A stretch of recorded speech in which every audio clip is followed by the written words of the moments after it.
Halo Millennials, kembali lagi di video YouTube kita hari ini bersama saya Dr. Gary dan Mije. hari ini kita akan membahas tentang topik yang sementara ini tuh ada banyak yang suka ditanyakan, Itu vaksin COVID-19. Alright, let's get it on.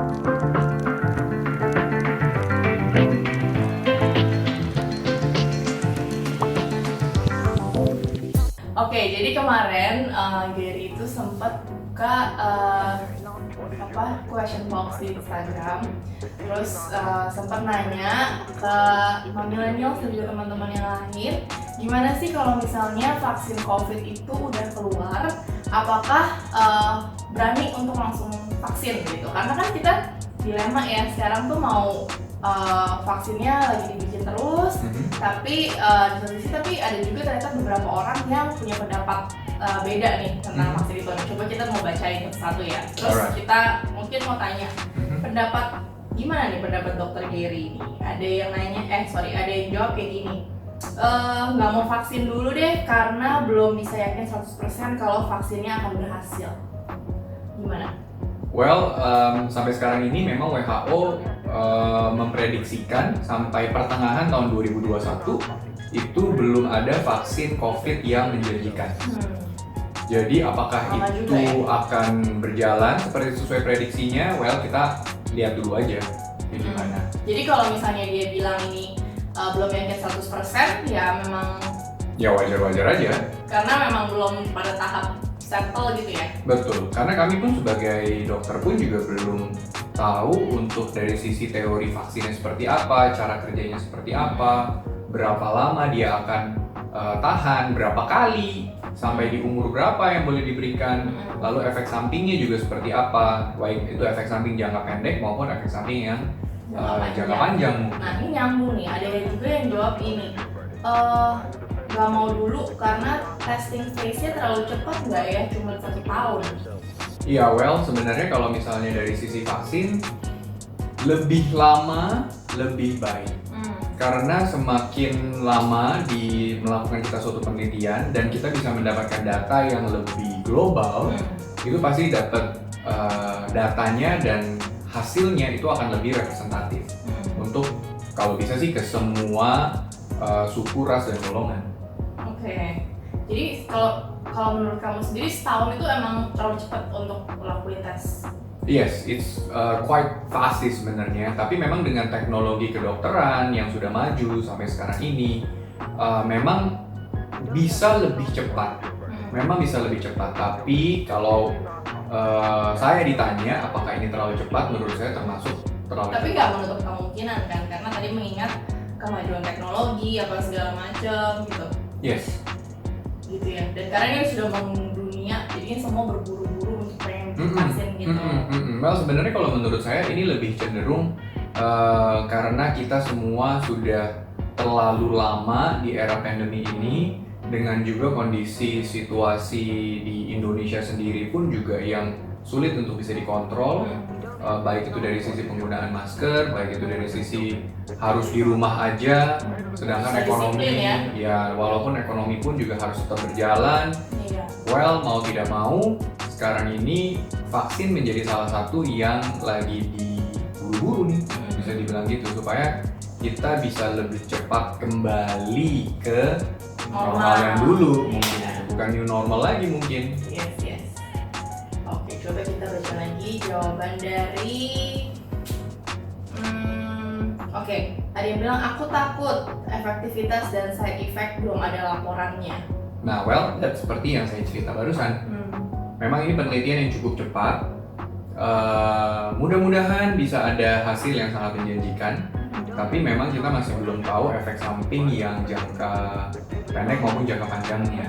Dan efektivitasnya pun juga belum diketahui apakah bisa tahan hanya setahun, 2 tahun, apakah mungkin bisa 5 tahun, 10 tahun, kita pun juga belum tahu. Karena penelitiannya ini hanya baru dilakukan dalam waktu 6 bulan sampai 1 tahun ini doang. Dan gimana caranya kita bisa memprediksi kalau ini bisa 2, 3, 4, 5 tahun lagi ke depan. Dan kalau yang di berita yang sempat saya baca itu ada vaksin yang merek tertentu di negara tertentu itu mereka ditunda karena ada menyebabkan efek samping berupa peradangan di saraf. Ya kan mungkin kalau pernah baca ada nonton berita seperti itu. Nah itu memang kejadiannya kecil, memang tidak berarti vaksin itu 100% tidak ada efek samping, nggak bisa dibilang gitu juga. Even pada anak-anak pun juga ada yang bisa menyebabkan demam, bisa juga menyebabkan nyeri, pegel-pegel di tempat suntikan. Tapi selama itu mild, itu wajar dan itu aman sebetulnya, itu masih bisa ditoleransi. Even kita minum obat pun juga, misalnya contoh lah kita minum paracetamol yang paling ringan, itu pun juga kalau dosisnya kebanyakan, itu pun juga bisa akan mengganggu fungsi hati kita. Jadi obat itu cuman bedanya di dosisnya. Dosisnya tepat, cara penggunaannya tepat, ya itu akan jadi obat. Dosisnya salah, cara penggunaannya salah, jadinya akan jadi racun. Seperti itu. Oke deh. Ternyata banyak banget loh yang jawab mirip-mirip kayak mau tahu efek samping, terus apa namanya, belum takut belum stabil, masih percobaan ada efek samping atau enggak gitu-gitu. Mirip-mirip sih concernnya. Dan ini ada juga yang menarik, dibilang gini, namanya vaksin, virus juga yang dimasukin. So lihat dulu yang udah vaksin hasilnya gimana, nggak berani coba-coba gitu. Jadi mungkin lihat dulu deh orang lain dulu gitu, nanti baru kalau orang lain nggak apa-apa baru gue gitu. Well itu sebenarnya kembali lagi ke millennials. Kalau misalnya memang mau lihat yang lain dulu, ya sudah. Ada juga orang berpikir nggak apa-apa deh, suntik aja. Iya karena banyak juga relawan-relawan kan yang udah memberikan apa, maksudnya oke, gue mau deh dites gitu. Betul. Tanpa adanya mereka, kita pun juga jadi nggak bisa dapat apapun. Harus berterima kasih juga relawan-relawan yang sudah memberikan dirinya untuk dijadikan percobaan sebetulnya. Tapi kembali lagi, apakah itu akan millennials mau coba suntikan untuk ke keluarga? Dan for disclosure, yang saya pernah tahu itu adalah vaksin ini hanya diberikan pada umur 18 sampai 60 tahun. Oh gitu, jadi baby. Jadi di bawah 18 tahun belum ada data, di atas 60 tahun pun juga belum ada data. Bukan berarti tidak boleh, tapi belum bisa disarankan diberikan. Karena belum ada data yang menunjang. Coba aja dibayangin, ini deh anak saya dijadiin bawa deh ini, cobain suntikin gitu. I think kita millennials tidak akan pernah berpikir seperti itu. Atau opa-oma kita gitu, nih opa-oma saya di rumah nih nggak ngapa-ngapain, suntik aja nih, cobain gitu. I don't think we're gonna do it gitu. Jadi memang untuk kasus-kasus sekarang ini, kalau yang saya lihat, ini persepsi saya sendiri ya, ditujukan kalau ini untuk yang usia produktif. Karena di usia produktif itu antibodinya masih paling baik. Lalu juga kalau memang ternyata di usia produktif ini sudah dapat kekebalannya, maka usia produktif ini akan menyumbangkan untuk dari sisi ekonomi, dari sisi pendidikan, kesehatan, ketahanan, keamanan, itu biasanya paling banyak dilakukan oleh usia-usia produktif. Tapi justru menarik deh, kenapa usia produktif tadi kamu bilang malah yang menurut opini kamu yang jadi target gitu? Karena kan sebenarnya yang paling fragile itu kan justru yang anak kecil dan juga orang tua nggak sih? Betul. Tapi kalau misalnya usia produktif itu kan yang paling sering keluar kemanapun. Jadi mereka yang keluar itu yang lebih punya potensi untuk bisa membawa atau menularkan virus itu lebih cepat. Kalau yang di bawah 18 tahun itu kan kemungkinan besar hanya sekolah, les. Sekolah juga di klaster ini loh. Betul. Tapi kalau di era pandemi seperti ini kan sudah online libur nih, semua udah libur, dan orang tua pun juga sudah disarankan sebetulnya di usia 45 tahun ke atas sudah disarankan jangan keluar rumah dulu. Jadi kita melihat kondisinya ini adalah dari sisi di Indonesia dengan sisi lagi pandemi. Nah makanya yang dicobain adalah untuk yang usia 18 sampai 60 tahun dulu. Oke. Nah sekarang dari kamu sendiri ada nggak final opinion, final thoughts about vaksin COVID-19? Kalau misalnya nanti di Indonesia udah keluar, gimana? Apakah langsung vaksin atau nanti tunggu dulu?